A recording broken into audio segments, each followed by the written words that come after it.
दोस्तों, आज हम बात करेंगे स्वामी विवेकानंद जी की ऐसी दो कहानियों के बारे में जो आपको आपके लक्ष्य की ओर ले जाएंगी। तो चलिए शुरू करते हैं। एक दिन स्वामी विवेकानंद अपने शिष्यों के साथ गंगा किनारे टहल रहे थे।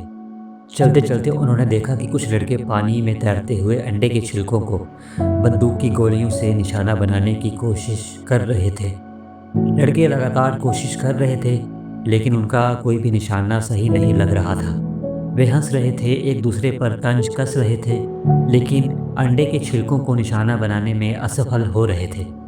स्वामी विवेकानंद ने कुछ देर तक उनकी यह कोशिश देखी और फिर खुद उनकी बंदूक मांगी। पहले तो लड़के हंसे, क्योंकि उन्होंने सोचा कि यह संत जिसने शायद कभी बंदूक छुई भी नहीं होगी, भला निशाना कैसे लगाएगा। लेकिन स्वामी जी ने बड़ी शांति और आत्मविश्वास के साथ बंदूक को पकड़ा। उन्होंने कुछ देर तक अंडे के छिलकों को ध्यान से देखा, फिर एक के बाद एक निशाना लगाना शुरू किया। हर बार उनकी गोली सीधी अंडे के छिलकों पर जाकर लगती। लड़के यह देखकर दंग रह गए और उनसे पूछा, स्वामी जी, आपने यह कैसे किया? हमने इतनी देर से कोशिश की, लेकिन हमारा निशाना एक बार भी सही नहीं लगा।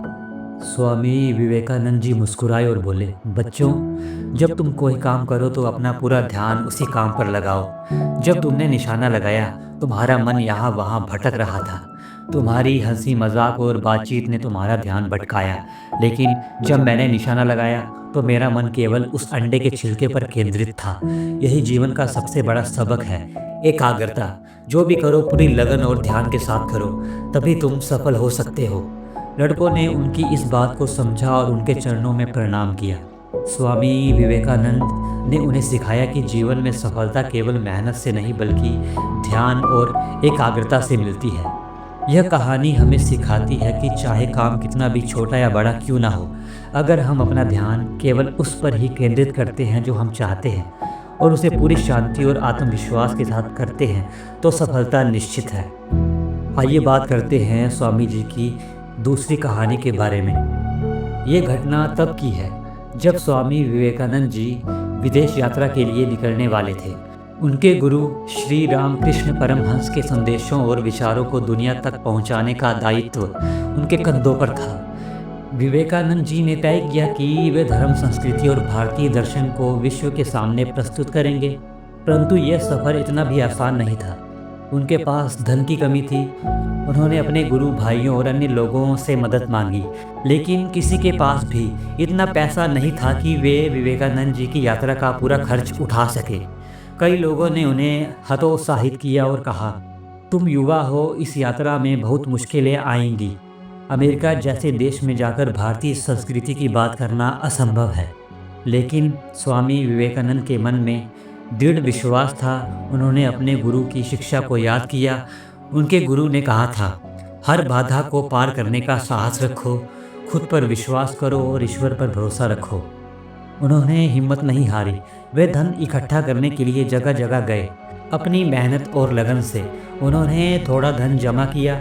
उन्होंने कहा, मैं एक साधु हूँ, मुझे विलासिता की आवश्यकता नहीं है, मुझे केवल अपने मिशन को पूरा करना है। अंततः वे जहाज में चढ़ने के लिए तैयार हुए। जब वे शिकागो पहुँचे और वहाँ विश्व धर्म संसद में भाषण देने का समय आया, तो वे बिल्कुल आत्मविश्वास से भरे हुए थे।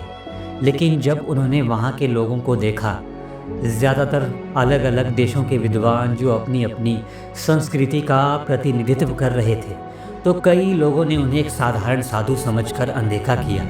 कुछ ने उनकी वेशभूषा को लेकर भी मजाक उड़ाया। पर विवेकानंद जी ने अपने आत्मविश्वास और ज्ञान से सभी को चौंका दिया। उनके पहले ही वाक्य, sisters and brothers of America, ने पूरे सभागार में तालियों की गड़गड़ाहट मचा दी। उनके भाषण में ऐसा आकर्षण और सच्चाई थी कि वहाँ बैठे हर व्यक्ति ने भारतीय संस्कृति की गहराई और ज्ञान को महसूस किया।